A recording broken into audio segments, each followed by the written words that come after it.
আরো শুকরিয়া জ্ঞাপন করি যে আল্লাহ তাআলা আমাদেরকে সুস্থতা নিয়ামত দান করেছেন। সে শুকরিয়াটা আরো একবার জবান খুলে বলি আলহামদুলিল্লাহ। আলহামদুলিল্লাহ। আমরা গত জুমাতে আলোচনা করেছিলাম আমাদের নবী রাসূল আকরাম সাইয়্যিদুল মুরসালিন শফিউল মুযনিবিন উম্মতের কান্ডারি হুজুর আকরাম সাল্লাল্লাহু আলাইহি ওয়াসাল্লামের মর্যাদা সম্পর্কে। সেখানে বলতে গিয়ে মোটা দাগে অনেকগুলো কথা বলেছিলাম। সর্বশেষ একটা কথা বলেছিলাম, সেটা হচ্ছে যে আল্লাহ তাআলা আমার আপনার নবীর মর্যাদা এত এত বেশি বৃদ্ধি করেছে যে আল্লাহ রাব্বুল আলামিন আমার আপনার নবীকে এত এত মর্যাদা দান করেছেন।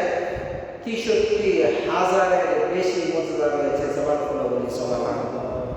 আল্লাহর নবীর এমন এমন মুজিজা রয়েছে যেই মুজিজার আলো, নূর, বরকত, ফজিলত এখনো গোটা পৃথিবীর মধ্যে রয়েছে। সুবহানাল্লাহ বলি সুবহানাল্লাহ। আজকে আমরা আলোচনা করব ঈদে মিলাদুন নবীর আলোচনা করা ফজিলত সম্পর্কে। সুবহানাল্লাহ বলি সুবহানাল্লাহ। অর্থাৎ নবী আকরাম সাল্লাল্লাহু আলাইহি ওয়াসাল্লাম যে দুনিয়াতে আগমন করেছে এ বিষয়ে আলোচনা করা সওয়াবের কাজ, যা আল্লাহ কোরআনে এবং আল্লাহর নবী হাদিসে সাহাবায়ে কেরামের বাণীতে আমরা পাই। সুবহানাল্লাহ বলি সুবহানাল্লাহ। এ বিষয়ে আলোচনা বুঝতে হলে আমাদেরকে সর্বপ্রথম কয়েকটা বিষয় জানা দরকার। আসুন আমরা ছোট করে জেনে নেই। হুজুর আকরাম সাল্লাল্লাহু আলাইহি ওয়াসাল্লামের আগমন আমাদের জন্য আল্লাহ তাআলার পক্ষ থেকে বিশাল একটা অনুগ্রহ, দয়া। জবান খুলে বলি সুবহানাল্লাহ। কারণ আল্লাহর নবী যদি আমাদের মাঝে না আসতেন, আল্লাহ তাআলা যদি তার প্যারা হাবিবকে না পাঠাইতেন, তাহলে আমরা আল্লাহর পরিচয় পাইতাম না। আমরা নামাজ, রোজা, হজ, যাকাত, কোরআন, তাসবিহ, তাহলিল কোনো কিছুই পাইতাম না। এই সব কিছু শিক্ষার মাধ্যম হচ্ছে আমার আপনার নবী। জামাতুল্লাহ সুবহানাল্লাহ। শুধু তাই নয়, এগুলো তো শিখেছি আল্লাহ যে নিয়ামত পাচ্ছি, এই নিয়ামতগুলো আমার আপনার নবীর উসিলায় আল্লাহ তাআলা দিচ্ছেন। জামাতুল্লাহ সুবহানাল্লাহ। আমরা যদি আমাদের পূর্বে যে সকল নবী আলাইহিস সালাতু ওয়াস সালামের উম্মতগণ ছিল, তাদের জীবনী যখন আমরা কোরআন কারীম থেকে পড়ি, তাদের ইতিহাস যখন আমরা হাদিসের কিতাব থেকে পড়ি, তাদের ঘটনা যখন আমরা কিতাব থেকে আলোচনা করি, তখন আমরা দেখি তারা যদি কোনো ভুল করত, সাথে সাথে আসমান থেকে গজব আসত। তারা যদি কোনো নাফরমানি করত, তাদেরকে লোকচক্ষুর সামনে অপমান, অপদস্থ করা হতো। কথা বলেন ঠিক কিনা? কিন্তু আমাদেরকে আল্লাহ রাব্বুল আলামিন এমন এক নবীর উম্মত করেছেন, যেই নবীর উম্মত হওয়ার কারণে আমরা শত শত দোষ করি। বাবা দোষ করে সন্তান জানে না, সন্তান দোষ করে বাবা জানে না, স্বামী দোষ করে স্ত্রী জানে না, এক ভাই দোষ করে আরেক ভাই জানে না। কথা বলেন ঠিক কিনা? আল্লাহ এই দোষগুলোকে গোপন রেখেছেন। শুধু গোপন রেখেছেন না, আল্লাহ তাআলার পক্ষ থেকে ঘোষণা হচ্ছে, ইয়া রাসূলুল্লাহ, আপনার উম্মতগণ যদি মরার আগে তওবা করে আসতে পারে, এই দোষের জন্য মাফ চেয়ে আসতে পারে, হাসরের ময়দানে যখন আমি সমস্ত নবীর উম্মতদের আমলনামাগুলো খুলে বসবো, তাদের দোষ ত্রুটি নিয়ে আলোচনা করা হবে। ওই সময় আপনার উম্মত যারা হবে, তাদের দোষের আলোচনা সবার সামনে করব না, গোপনে গোপনে মাফ করে দিব। সুবহানাল্লাহ। চিন্তা করছেন আমরা কেমন নবীর উম্মত? সেই নবী মিলাদ সম্পর্কে আলোচনা। আল্লাহ তাআলা বলেন, লাকাদ মান্নাল্লাহু আলাল মুমিনিনা ইয বা'আসা ফীহিম রাসূলা। জবান খুলে বলে সুবহানাল্লাহ। সূরা আল ইমরানের 164 নম্বর আয়াতে কারিমা আল্লাহ তাআলা ইরশাদ করেন, লাকাদ মান্নাল্লাহু আলাল মুমিনিনা ইয বা'আসা ফীহিম রাসূলা। আল্লাহ তাআলা আমাদের জন্য একজন রাসূল পাঠিয়েছেন। কি পাঠিয়েছেন? রাসূল পাঠিয়েছেন। যে আলোচনা আল্লাহ কোরআনে করেছেন। দেখেন, আল্লাহ তাআলা যে আমাদেরকে নিয়ামত দেন, কি দেয়? নিয়ামত দেয়। যত নিয়ামত, আমরা একটু আগে শুকরিয়া আদায় করলাম যে আমরা জুমার নামাজ পড়তে মসজিদে আসতে পেরেছি, তাই মহান মালিকের দরবারে শুকরিয়া। জবান খুলে বলি সুবহানাল্লাহ। আমরা এই শুকরিয়া দেখবেন প্রত্যেক মসজিদে আদায় করে নাকি করে না? আপনারা তো মুসল্লি আছেন, এক এক দিন এক এক মসজিদে নামাজ আদায় করার সুযোগ হয়, বা এক এক দিন এক এক মসজিদে জুমার নামাজ আদায় করার সুযোগ হয়। আমরা যেহেতু ইমামতি করি সারা জীবন বা যতদিন চাকরি করি এক জায়গায়, আপনাদের যেহেতু অনেক জায়গায় সুযোগ হয়, আপনারা লক্ষ্য করেছেন সব ইমাম সাহেব বলে যে আজকে জুমার নামাজ পড়তে আসতে পেরে আমরা খুশি, আল্লাহ তাআলার দরবারে তাই কৃতজ্ঞতা প্রকাশ করে সবাই বলে আলহামদুলিল্লাহ। কথা বলেন, এমন আলোচনা হয় কিনা? এমন শুকরিয়া আদায় করা হয় কিনা? আমরা একটা ইবাদত করতে পেরে আল্লাহর দরবারে শুকরিয়া জ্ঞাপন করি। কথা বলেন ঠিক কিনা? এই শুকরিয়া জ্ঞাপন করা কিন্তু খারাপের কাজ না, বরং সওয়াবের কাজ। কথা বলেন ঠিক কিনা? এই শুকরিয়া আদায় করলে, এই শুকরিয়ার কথা প্রকাশ করলে গুনাহ হবে নাকি সওয়াব হবে? কথা বুঝে থাকলে সবাই বলেন। আমরা যে শুকরিয়া আদায় করলাম, আল্লাহর নিয়ামতের কথা স্বীকার করে আল্লাহর দরবারে শুকরিয়া আদায় করলাম, এটা কি সওয়াবের কাজ হবে নাকি গুনাহের কাজ হবে? সওয়াবের কাজ। এই শুকরিয়া আদায়ের অনেক মাধ্যম আছে।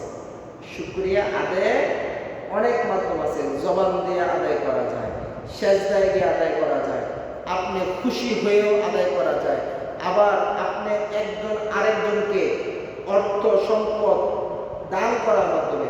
মনে করেন আপনি একটা চাকরি পেয়েছেন, অথবা একটা বাড়ি কিনছেন, অথবা দীর্ঘদিন পরে আপনার সাংসারিক জীবনের মধ্যে সন্তান এসেছে, আপনি খুশি হয়েছেন না? খুশি হয়ে আল্লাহর দরবারে শুকরিয়া জ্ঞাপন করেছেন না? শুকরিয়া জ্ঞাপন করে আপনি খুশিতে এলাকার গরিব দুঃখী আত্মীয় স্বজনের মাঝে মিষ্টি বিতরণ করেছেন না? এই কাজগুলো যে করেছেন, সন্তুষ্ট কাকে করার জন্য? আল্লাহ তাআলাকে সন্তুষ্ট করার জন্য, আল্লাহর দরবারে কৃতজ্ঞতা আদায় করার জন্য। এই যে কাজগুলো করলেন, এর নাম ওই শুকরিয়া জ্ঞাপন করা। জবান খুলে বলি সুবহানাল্লাহ। তা আমাদের নবী হচ্ছেন সবথেকে বড় নিয়ামত, সবথেকে বড় নিয়ামত। এমন নিয়ামতের আলোচনা করা কি কখনো গুনার কাজ হতে পারে? সহজ কথায় বুঝাই দিলাম। আল্লাহ রাব্বুল আলামিন আমার আপনার নবীকে নিয়ামতুল উজমা, আল্লাহর সৃষ্টি জগতের মধ্যে যত নিয়ামত আছে, আল্লাহর সৃষ্টি জগতের মধ্যে যত লক্ষ লক্ষ কোটি কোটি গুণে শেষ করা যাবে না, গুণে শেষ করা যাবে না। আমরা যে প্রতি সেকেন্ডে প্রতি মুহূর্তে শ্বাস প্রশ্বাস নিচ্ছি, আমাদের শ্বাস প্রশ্বাস ছাড়তেছি, আমাদের দৈনন্দিন খাবার গ্রহণ এবং খাবার হজম হওয়ার পরে যে আমরা প্রসাব পায়খানা করি, মোট কথা যত কিছু রয়েছে এগুলো আল্লাহর নিয়ামত। কথা বলেন ঠিক কিনা? ঠিক। এই নিয়ামতের মধ্যে আল্লাহ যত যত নিয়ামত রয়েছে, এই সকল নিয়ামতের মধ্যে সব থেকে বড় নিয়ামত হচ্ছে আমার আপনার নবী। জবান খুলে বলি সুবহানাল্লাহ। এ বিষয়ে শুধু এই জমানায় না, এই নবীর উম্মত না, আমরা যে নবীর উম্মত, শুধু যে আমাদের নবীর উম্মত তারা না, আল্লাহর সৃষ্টি জগতের মধ্যে যত নবী ছিলেন, বাবা আদম আলাইহিস সালাতু ওয়াস সালাম থেকে শুরু করে আমাদের নবী পর্যন্ত যত নবী ছিলেন, সকল নবীর জমানায়, জবান খুলে বলি সুবহানাল্লাহ, সকল নবীর জমানায় আমার আপনার নবী ছিল দরবারে আল্লাহর পক্ষ থেকে সবথেকে বড় নেয়ামত। জবান খুলে বলি সুবহানাল্লাহ। দেখেন, আমি আলোচনার অনেক সময় বলেছি যে আদম আলাইহিস সালাতু ওয়াস সালাম যখন জান্নাত থেকে দুনিয়ায় এসেছে, জান্নাত থেকে দুনিয়ায় এসেছে, দীর্ঘ সময়ে আল্লাহর দরবারে রব্বানা যালামনা আনফুসানা বলে কান্নাকাটি করেছে। কান্নাকাটি করার পরে আল্লাহ তাআলা দরবারে যখন ফাতালাকা আদামু মিন রাব্বিহি কালিমাতিন, আল্লাহ তাআলা তার অন্তরের মধ্যে, কলবের মধ্যে আমার আপনার নবীর নূরানী নাম মুবারক স্মরণ করে দিলেন। তখন আদম আলাইহিস সালাতু ওয়াস সালাম দোয়া করলেন, আল্লাহ জান্নাতের মধ্যে আপনার নামের সাথে আপনার বন্ধুর নাম দেখেছি, আপনার বন্ধুর নামের উসিলায় আমার তওবাকে কবুল করেন, আমার এই ভুলকে কবুল করেন, আমার এই ভুলকে মাফ করেন। জবান খুলে বলি সুবহানাল্লাহ। দেখেন, আদম আলাইহিস সালাতু ওয়াস সালাম ওই সময় আমার নবী আসে নাই, আমার নবী দুনিয়াতে আসে নাই, তখনও আদম আলাইহিস সালাতু ওয়াস সালাম আমার নবীর ফজিলত বরকত হাসিল করতে পারছে। আর আজকে দুঃখ হলো সত্য, আমরা নবীর আগমনের আলোচনা করব, কিছু মানুষ বেজার হবে, কিছু মানুষ বেজার হবে, কষ্ট পাবে, তাদের কষ্ট তাদের কাছে থাকে। আমরা নবী পেয়ে খুশি, আমরা নবী পেয়ে খুশি, তাই আমরা নবীর খুশিতে আল্লাহর দরবারে শুকরিয়া জ্ঞাপনের আলোচনা করব। আল্লাহ তাআলা আমাদের সবাইকে কবুল করুন, সবাই বলি আমিন। দেখেন, রবিউল আউয়াল মাস, সামনে যে মাসটা আসতেছে সেটা হচ্ছে মিলাদুন নবীর মাস। মিলাদুন নবীর মাস অর্থাৎ নবীর আগমনের মাস, নবীর আগমনের মাস। এই নবীর আগমনে সবাই খুশি, নবীর আগমনে সবাই খুশি, সবাই খুশি। শুধু বেজার ছিল একজন, নাম হচ্ছে মিস্টার ইবলিশ। নাম কি? মিস্টার ইবলিশ, মানে শয়তান। এই শয়তান বেজার হওয়ার কারণ আছে। শয়তান আল্লাহর কাছ থেকে ওয়াদা করে এসেছে যে আমি আপনার একটা বান্দাকেও জান্নাতে রেখে দিতাম, সবাইরে আমি টেনে না জাহান্নামে নিয়ে যাব। যখন আমার আপনার নবী দুনিয়াতে আগমন করলেন, তখন আল্লাহ রাব্বুল আলামিন আমার আপনার নবীর আগমনের বরকতে পৃথিবীর মধ্যে আল্লাহর যত খাস খাস নিয়ামত ছিল, বিশেষ বিশেষ নিয়ামত ছিল, সব নিয়ামত আল্লাহ তাআলা পৃথিবীর মানুষদেরকে দিয়ে দিয়েছেন। জবান খুলে বলি সুবহানাল্লাহ। আমরা পড়েছি যে আগের দিনের উম্মত যারা রয়েছিল তারা ইবাদত করার জন্য এক জায়গাতে ইবাদত করত, নির্দিষ্ট জায়গাতে ইবাদত করা লাগতো। আর আমার নবী যখন আগমন করেছে, আল্লাহ রাব্বুল আলামিন গোটা পৃথিবীকে নামাজের স্থান বানিয়ে দিয়েছে। সুবহানাল্লাহ। গোটা পৃথিবীকে নামাজের স্থান বানিয়ে দিয়েছেন শুধুমাত্র আমার আপনার নবীর বরকতে। যেমন আমরা সূরা ফাতিহার ফজিলতের মধ্যে পড়েছি, কোন নবীর উম্মতকে সূরা ফাতিহা দেওয়া হয় নাই, কোন নবীর উম্মতকে সূরা ফাতিহা দেওয়া হয় নাই, আমাদেরকে দিয়েছেন। সূরা ফাতিহা পড়ে আল্লাহর দরবারে এক ফোঁটা দুই ফোঁটা চোখের পানি ফালাইয়া দোয়া করলে আল্লাহ রাব্বুল আলামিনের প্যারা হাবিবের হাদিসে ভাষ্য হচ্ছে, আপনার যদি 100 বছরের গুনাহ হয় আল্লাহ সব মাফ করে দিবে। তো এই নবী পেয়ে আমরা খুশি নাকি বেজার? খুশি। সবাই বলেন খুশি নাকি বেজার? খুশি। এই খুশি যে হলাম, এই খুশির আরেক নামই হচ্ছে ঈদ। জবান খুলে বলি সুবহানাল্লাহ। খুশির আরেক নামই কি? ঈদ। খুশির আরেক নামই ঈদ। আল্লাহ তাআলা আমাদের সবাইকে বোঝার তৌফিক দান করুন, সবাই বলি আমিন। আলোচনা যেটা করব সেটা হচ্ছে যে আল্লাহ নবীর জন্ম বৃত্তান্ত আলোচনা করার মধ্যে যে সওয়াব রয়েছে, আল্লাহ রাব্বুল আলামিন তার প্রিয় বান্দাদের, আল্লাহ তাআলা কোরআনুল কারীমের মধ্যে তার প্রিয় বান্দাদের জন্মের আলোচনা করেছেন, প্রিয় বান্দাদের জন্মের আলোচনা করেছেন। যেমন আল্লাহ রাব্বুল আলামিনের নবী ছিলেন ইয়াহইয়া আলাইহিস সালাতু ওয়াস সালাম, তার জন্মের আলোচনা করেছেন। আল্লাহ নবী ছিলেন ঈসা আলাইহিস সালাতু ওয়াস সালাম, তার জন্মের আলোচনা করেছেন। আল্লাহ নবী ছিলেন ইব্রাহিম আলাইহিস সালাতু ওয়াস সালাম, তার জন্মের আলোচনা করেছেন। আল্লাহ নবী ছিলেন মূসা আলাইহিস সালাতু ওয়াস সালাম, তার জন্মের আলোচনা করেছেন। শুধু যে নবীদের জন্মের আলোচনা করেছেন এমন না, আল্লাহর নেককার বান্দা আল্লাহর ওলি যারা রয়েছে তাদের জন্মের আলোচনাও আল্লাহ কোরআনে করেছেন। জবান খুলে বলি সুবহানাল্লাহ। যেমন হযরত মরিয়ম আলাইহিস সালাতু ওয়াস সালাম, তিনি নবী না, তিনি কি না? নবী না। আল্লাহ সৃষ্টি জগতের মধ্যে কোন মহিলাকে নবী করে পাঠান নাই। কোন মহিলা নবী হয়ে আসে নাই। মহিলাদেরকে আল্লাহ তাআলা ওলি করেছেন। জবান খুলে বলি সুবহানাল্লাহ। কি করেছেন? ওলি। কোন মহিলা নবী না। মরিয়ম আলাইহিস সালাতু ওয়াস সালাম হচ্ছেন একজন আল্লাহর প্রিয় বান্দি, একজন আল্লাহর ওলি। আল্লাহ রাব্বুল আলামিন মরিয়ম আলাইহিস সালাতু ওয়াস সালামের আলোচনা কোরআনে করেছেন। জবান খুলে বলি সুবহানাল্লাহ। তাদের আলোচনা করতে গেলে লম্বা আলোচনা, ছোট করে বলি। তারপরে হযরত আদম আলাইহিস সালাতু ওয়াস সালামের সৃষ্টির আলোচনা তো কোরআনে ব্যাপকভাবে হয়েছে, এই বিষয়ে আমরা সবাই জানি। আমাদের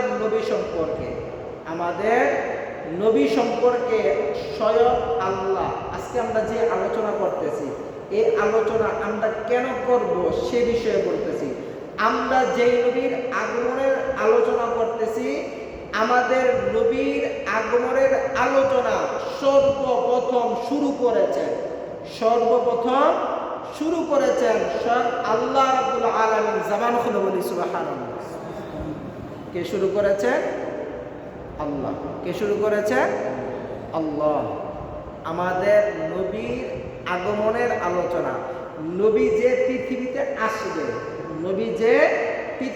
আসবে, হযরত মুহাম্মদ সাল্লাল্লাহু আলাইহি ওয়াসাল্লাম যে পৃথিবীতে আসবেন, আমার আপনার নবীর আগমন যে পৃথিবীতে হবে, এই আলোচনা সর্বপ্রথম করেছেন আল্লাহ রাব্বুল আলামিন। জবান খুলে বলি সুবহানাল্লাহ। করেছেন কাদের নিয়ে? যারা নবী হবে, যারা কি হবে? নবী হবে, যারা রাসূল হবেন, যারা সৃষ্টি জগতের মধ্যে সব থেকে দামি হবেন, এমন শ্রেণীর ব্যক্তিদেরকে নিয়ে, মানুষদেরকে নিয়ে আল্লাহ রাব্বুল আলামিন আরোহা, অর্থাৎ আমরা পৃথিবীতে আসার আগে যেখানে ছিলাম, যেখানে আমাদের রূহ এবং মাটি আলাদা আলাদা ছিল। জবান খুলে বলি সুবহানাল্লাহ। অর্থাৎ যেখানে আমাদেরকে সব কিছু আলাদা আলাদা, আমাদের শরীরের অস্তিত্ব আসে নাই, রূহের জগতের মধ্যে আল্লাহ তাআলা নবীদেরকে নিয়ে সভা করেছেন, মজমা করেছেন, মাহফিল করেছেন। সেখানে আল্লাহ তাআলা বলেন, ওয়া ইয আখাযাল্লাহু মিসাকান নাবিয়িনা, আল্লাহ রাব্বুল আলামিন নবীদের কাছ থেকে অঙ্গীকার নিচ্ছেন, তাদেরকে আল্লাহ তাআলা কিতাব দিবেন, হিকমত দিবেন। এই কিতাব এবং হিকমত নিয়ে যখন তারা দুনিয়ার মধ্যে আগমন করবে, কোথায়? দুনিয়ার মধ্যে আগমন করবে।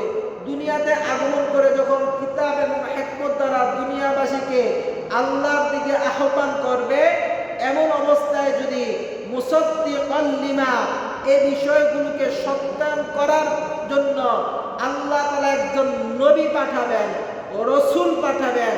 ওই নবী রসুল যখন আসবে, তখন তাদের উপর আবশ্যক হচ্ছে ঋতু মিনুন্না বিহি ওয়ালা তানসুরুন্না, তার প্রতি ঈমান আনা এবং তাকে সব কিছু দিয়ে সাহায্য করা। জবান খুলে বলি সুবহানাল্লাহ। আল্লাহ রাব্বুল আলামিন কোরআনে নবীদের সাথে এই বিষয়ে আলোচনা করতেছে যে আপনাদেরকে আমি পাঠাবো, আপনারা যাবেন, সেখানে আপনাদের কাজগুলোকে সার্টিফাই করার জন্য, সত্যায়িত করার জন্য আমি একজন রসুল পাঠাবো।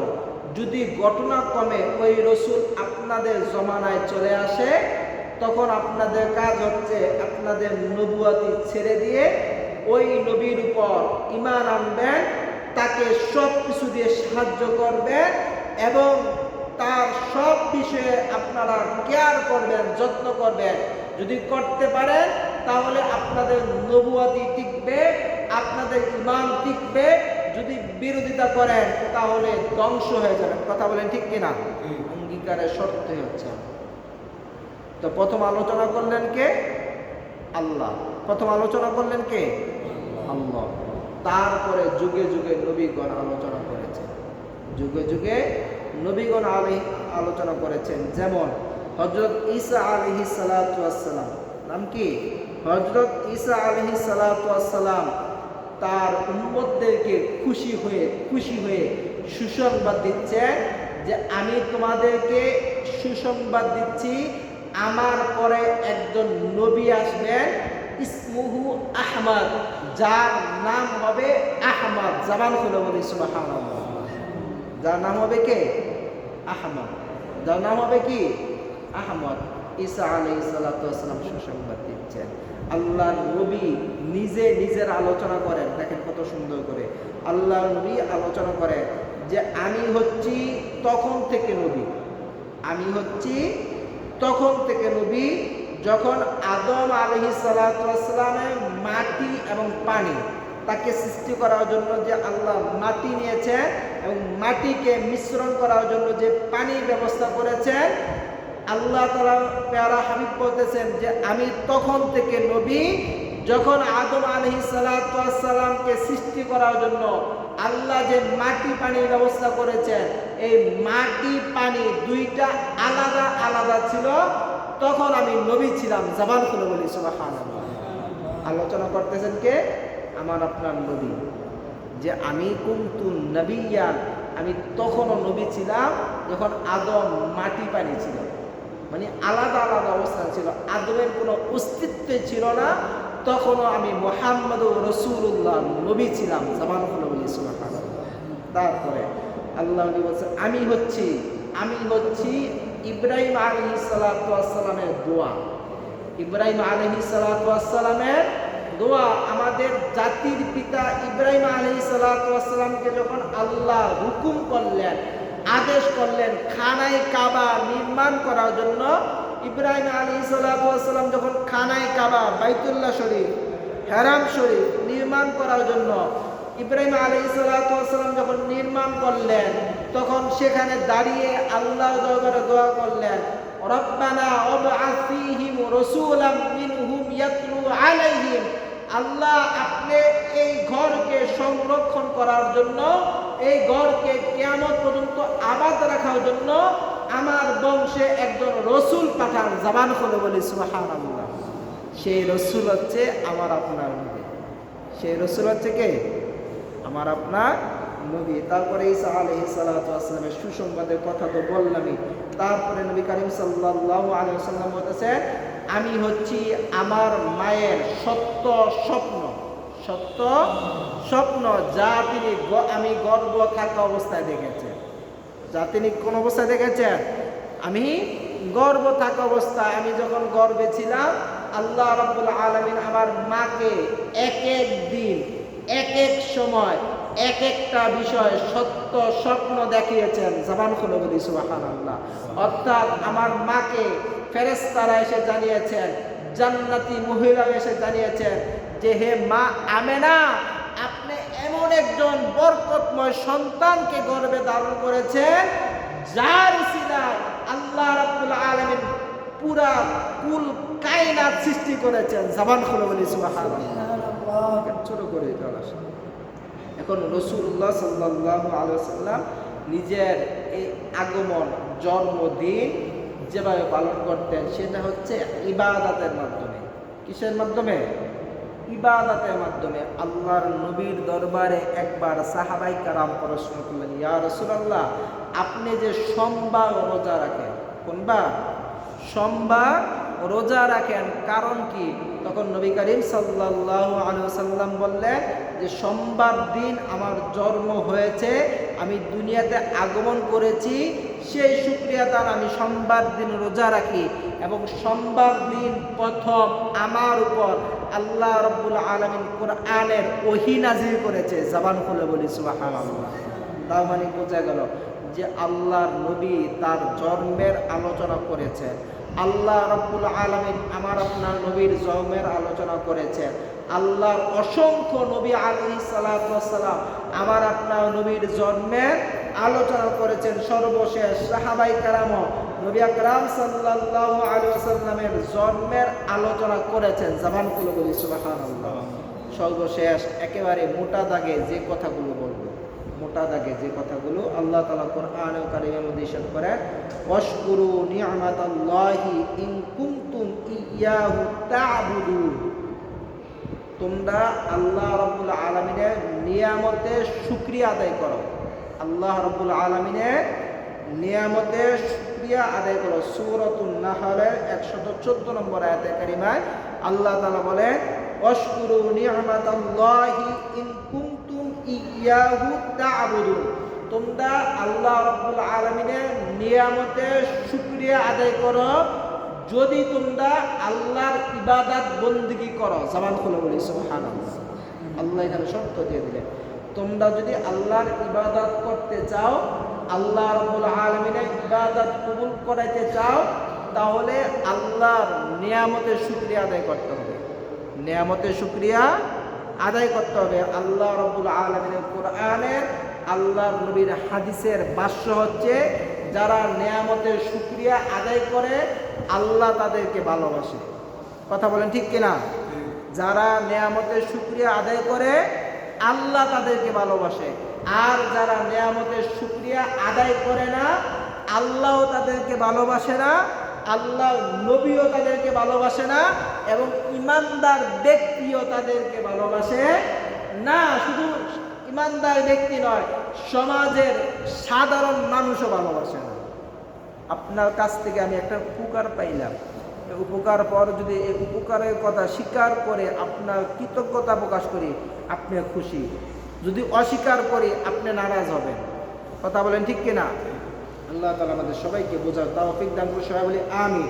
এবার আসুন সূরাত ইউনূসের 58 নম্বর আয়াতে কারিমায় আল্লাহ তাআলা বলেন, কুল বিফাদলিল্লাহি ওয়া বিরহমাতিহি ফাবিযালিকা ফালইফরাহু হুয়া খায়রুম মিম্মা ইয়াজমাউন। আল্লাহ তাআলা এই আয়াতে কারিমায় একেবারে বলেই দিলেন যে আল্লাহর শুকরিয়া, নিয়ামতের শুকরিয়া কিভাবে আদায় করতে হবে। আল্লাহ তাআলা বলেন, কুল বিফাদলিল্লাহি, যখন তোমাদের কাছে আল্লাহ তাআলার পক্ষ থেকে কোনো ফজল, আল্লাহ তাআলার পক্ষ থেকে কোনো ফজল মানে অনুগ্রহ, দয়া, রহমাতিহি এবং রহমত, আল্লাহ তাআলার পক্ষ থেকে ফজল, অনুগ্রহ, দয়া এবং আল্লাহ তাআলার পক্ষ থেকে কোনো রহমত যদি আসে, ফাবিযালিকা, তখন তোমাদের উপর আবশ্যক হচ্ছে ফালইফরাহু, ফালইফরাহু, খুশি হওয়া। কি হওয়া? খুশি হওয়া। ওয়া খায়রুম মিম্মা ইয়াজমাউন, এই খুশি হওয়াটা তোমাদের জমিয়ে রাখা যত সম্পদ আছে, তোমাদের প্রিয় যত সম্পদ আছে, এই সমস্ত সম্পদ ব্যয় করো যদি খুশি হও, তাও আল্লাহর দরবারে খুশি কম হবে। অর্থাৎ আল্লাহর দরবারে এই খুশি উদযাপন করতে হবে নিজের সব কিছু বিলিয়ে দিয়ে। জবান খুলে বলি সুবহানাল্লাহ। এবার আসুন, এই আয়াতে কারিমার মধ্যে দুইটা শব্দ ব্যবহার করছে। কয়টা শব্দ? রহমত এবং ফজল। কুল বিফাদলিল্লাহি ওয়া বিরহমাতিহি, ফজল এবং রহমত, ফজল এবং রহমত। আল্লাহ তাআলা কোরআনের ভাষায় এই দুইটা গুণ, দুইটা নিয়ামত সরাসরি আমার আপনার নবীকে দান করেছে। জবান খুলে বলি সুবহানাল্লাহ। আমার আপনার নবীর অসংখ্য নাম, আমার আপনার নবীর অসংখ্য নাম। তাফসীর কারকগণ নবীর নাম মুবারক নিয়ে বর্ণনা করতে করতে কেউ বলেছেন 99, কেউ বলেছেন 3000, কেউ বলেছেন তারও অধিক বরকতময় নাম আমার আপনার নবী ছিল। জবান খুলে বলি সুবহানাল্লাহ। তো আমরা এই আয়াতে পাইলাম দুইটা নাম। কয়টা নাম? দুইটা। একটা হচ্ছে ফজল আর একটা হচ্ছে রহমত। কুল বিফাদলিল্লাহি ওয়া বিরহমাতিহি, একটা ফজল আর একটা রহমত। আল্লাহ রাব্বুল আলামিন সূরাতুল আম্বিয়া 107 নম্বর আয়াতে কারিমায় স্পষ্ট বলেন, ওয়ামা আরসালনাকা ইল্লা রাহমাতাল লিল আলামিন। জবান খুলে বলি সুবহানাল্লাহ। এই কথা সবাই স্বীকার করে যে আমার আপনার নবী হচ্ছেন আল্লাহর সৃষ্টি জগতের জন্য রহমত। জবান খুলে বলি সুবহানাল্লাহ। আল্লাহ রাব্বুল আলামিন নবীকে রহমত করে পাঠিয়েছেন। নবীকে কি করে পাঠিয়েছেন? রহমত করে পাঠিয়েছেন। নবী হচ্ছেন আল্লাহর পক্ষ থেকে আমাদের জন্য রহমত। জবান খুলে বলি সুবহানাল্লাহ। সময় কম, ছোট করে দিলাম। তারপর আসেন আল্লাহ রাব্বুল আলামিন সূরাতুল জুমার মধ্যে বলেন, যালিকা ফাদলুল্লাহি ইউতিহি মাইয়াশা। আল্লাহ রাব্বুল আলামিন আমার আপনার নবীকে এই উম্মতের জন্য ফাদল করে, রহমত করে, অনুগ্রহ করে সৃষ্টি করেছেন। জবান খুলে বলি সুবহানাল্লাহ। তার মানে কোরআনুল কারীমের সূরাতুল আম্বিয়ার 107, সূরাতুল জুমার 5 নম্বর আয়াতে কারিমা দ্বারা আমরা বুঝতে পারলাম যে আমার নবী হচ্ছে আল্লাহ তাআলার পক্ষ থেকে রহমত, আমার নবী হচ্ছে আল্লাহ তাআলার পক্ষ থেকে ফজল। আর যেহেতু আমার নবী রহমত, আমার নবী ফজল, এই নিয়ামত পেয়ে আল্লাহ রাব্বুল আলামিন বলেছেন খুশি উদযাপন করার জন্য। জবান খুলে বলি সুবহানাল্লাহ। কি উদযাপন করার জন্য? খুশি উদযাপন করার জন্য। এখন যে খুশিটা করব তার নাম হচ্ছে ঈদ। যে খুশি করব, খুশি অপনাম কি? ঈদ। বাংলায় যাকে খুশি বলে, আরবিতে তাকে ঈদ বলে। বাংলায় যাকে কি বলে? খুশি বলে, আরবিতে তাকে কি বলে? ঈদ বলে। আর যেহেতু নবীর আগমনের কারণে আমরা এই খুশি উদযাপন করব, সে কারণে ঈদে মিলাদুন নবী। মিলাদ মানে নবীর জন্ম, মিলাদ মানে নবীর জন্ম। নবীর জন্মের কারণে যে খুশি উদযাপন করা হয়, সেই খুশির নামই হচ্ছে ঈদে মিলাদুন নবী। জবান খুলে বলি সুবহানাল্লাহ। তো এই খুশি উদযাপন করার কথা বলেছেন আল্লাহ। করার কথা বলেছেন কে? আল্লাহ। যা যুগে যুগে নবী রাসূলগণ করেছে, নবীর পরে নবীর সাহাবায়ে কেরাম করেছেন, নবীর পরে তার হক্কানি আউলিয়ায়ে কেরাম করেছেন, এখন যারা ইমানদার ব্যক্তি রয়েছে তারা করে। জলে কাদের? নবীর আগমনে জ্বলেছিল শয়তানে। জ্বলেছিল কার? শয়তানে নারাজ হয়েছিল, কষ্ট পেয়েছিল, বেজার হয়েছিল, কান্নাকাটি করেছিল। বর্তমান জামানায়ও যাদের অন্তরে বক্রতা রয়েছে, নেফাকি রয়েছে, মুনাফিকি রয়েছে, তারা খুশি হতে পারবে না, কষ্ট লাগবে। কথা বলেন ঠিক কিনা? আর যারা ইমানদার তারা বলবে রহমত পেয়েছি, তারা বলবে ফজল পেয়েছি, তারা বলবে নবী পেয়েছি, তারা বলবে শফিউল মুজনিবিন পেয়েছি, তারা বলবে রহমাতাল লিল আলামিন করেছি, তারা বলবে রহমাতাল লিল আলামিন পেয়েছি। তাই তারা খুশি উদযাপন করবে। আল্লাহ তাআলা আমাদের সবাইকে এই অগোছালো বক্তব্য থেকে সঠিক বিষয়গুলো বুঝে আমাদের বাস্তব জীবনে আমল করার তৌফিক দান করে। সবাই বলি আমিন। সামনে যেহেতু একটা লম্বা মাস রয়েছে, এই খুশি উদযাপন কিভাবে করতে হবে সে বিষয়ে আমরা আলোচনা করব। আল্লাহ তাআলা আমাদের সবাইকে ধারাবাহিক আলোচনা শোনার, বোঝার তৌফিক দান করে। সবাই বলি আমিন। ওয়া আখিরু দাওয়ানা আলহামদুলিল্লাহি রাব্বিল আলামিন। আমরা যারা পড়ে এসেছি 4 রাকাত কাবলা জুমা সুন্নত নামাজ আদায় করে